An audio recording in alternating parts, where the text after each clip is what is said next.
In this video, we take a look at the Apple Watch Series 3 with LTE cellular connectivity. Are the extra features really worth the price difference when compared to Series 1? So let's just get right down to business. First of all, the reason why I chose to pit Series 3 against Series 1 is because Apple is still selling Series 1. They are no longer selling the Series 0 or the Series 2. So that's the reason why I chose to do this test. Obviously, Series 1 is cheaper than Series 3, but are the features that you're getting worth the price difference? Well, one of the main features is speed. And Series 3 is by far the fastest Apple Watch yet. It's much faster than Series 0, of course, way faster than Series 0. And it's faster than Series 1 or Series 2, which are basically the same when it comes to processing power and speed. So you can see the Series 3 Apple Watch booted up in about 2 minutes and 26 seconds. So it does still take a while to boot up, but it is way faster than the Series 1, which is still waiting to boot.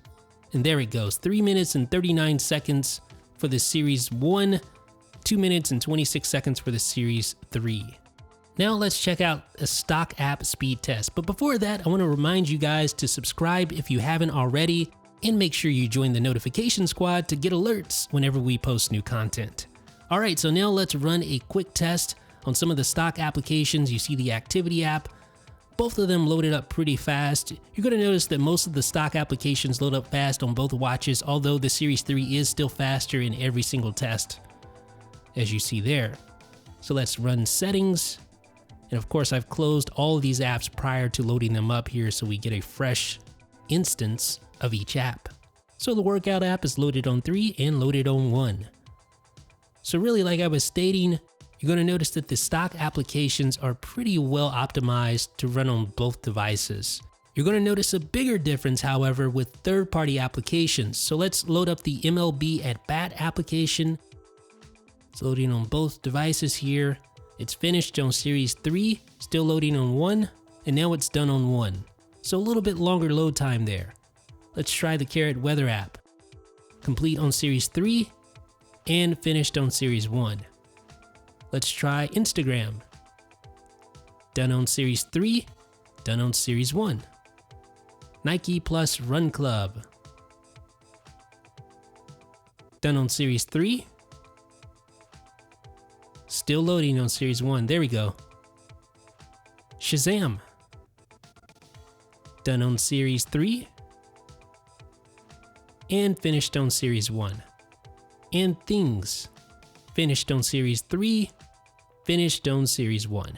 Now for the very first time, the Apple Watch has a cellular option as well. If you want to pay a little bit more, you can buy the cellular enabled Series 3. You can see the little cellular section in the Apple Watch app. Now one of the major concerns about LTE is battery life when making phone calls over cellular. I don't imagine many people will be doing this on a regular basis, but I wanted to show you what you should expect when it comes to cellular battery life when making phone calls. So I made a 10-minute phone call here. You saw I started off at about 70% battery life. Of course, we're on cellular right now. I'm going to end the call. So 10 minutes have elapsed, and you can see it dropped about 9% for a 10-minute phone call on LTE.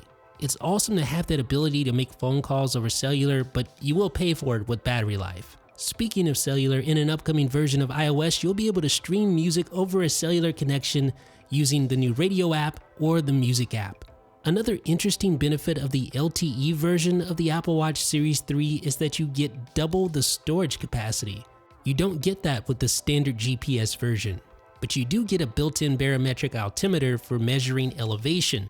Now we just need to wait on developers to update their apps to support this independent functionality instead of having to rely on a paired iPhone. Hey Siri.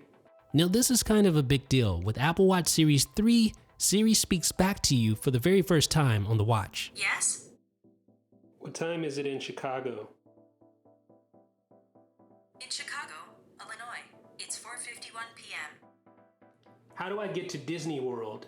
But it's not just about the fact that Siri talks to you, it's the fact that it's so much faster for things like navigation. Notice here with Apple Watch Series 3 how much faster you get your driving directions and your navigation is ready to go. It's already ready on Series 3, you're still waiting on Series 1. And that's the thing, it may not seem like a big deal when I show you the speed differences between these two devices, but for a device that is built upon quick 10-second interactions, every second matters. Now Series 1 is finally done. Now, although it launched alongside the Series 3, the Sport Loop isn't technically a Series 3 feature. Any Apple Watch user can get the Sport Loop, but I just wanted to mention it because it's one of my favorite Apple Watch bands ever. I love it because it's super easy to put on and take off. It doesn't make your wrist all sweaty like the Sport Band when working out, and also it dries quickly when it gets wet. Now it's worth mentioning that Series 3 adopted a lot of the features that made Series 2 so special. For instance, you get a brighter screen just like with Series 2. You also get water resistance up to 50 meters. And Hey Siri, you get built-in navigate to Disney World. GPS. So that means you don't need to have your paired iPhone with you in order to use the GPS functionality of the Apple Watch Series 3. And lastly, if you purchase the LTE version, you get a ceramic sensor housing. Now here are some of the not so good features, and we kind of alluded to some of these earlier. Cellular connectivity issues were plaguing some of the early adopters for the LTE enabled Apple Watch. I was included in that. Sometimes my phone calls would just outright fail. I finally got it fixed, and Apple actually pushed an update to fix some of the issues as well. Another not so good thing is that cellular connectivity is $10 a month, although some carriers are providing free trials. And some people just aren't going to like the red dot on the digital crown of the cellular version of the Apple Watch Series 3.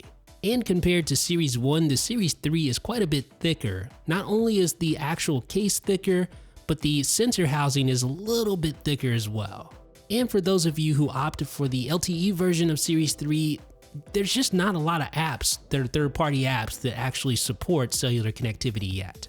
And lastly, although I think overall combined battery life is better on the Series 3 than any Apple Watch before it, don't overuse LTE or your battery will die very quickly. So ladies and gentlemen, that has been my look at the Apple Watch Series 3. What do you think? Do you think this is a good upgrade? Let me know down below in the comment section. This is Jeff with 9to5Mac.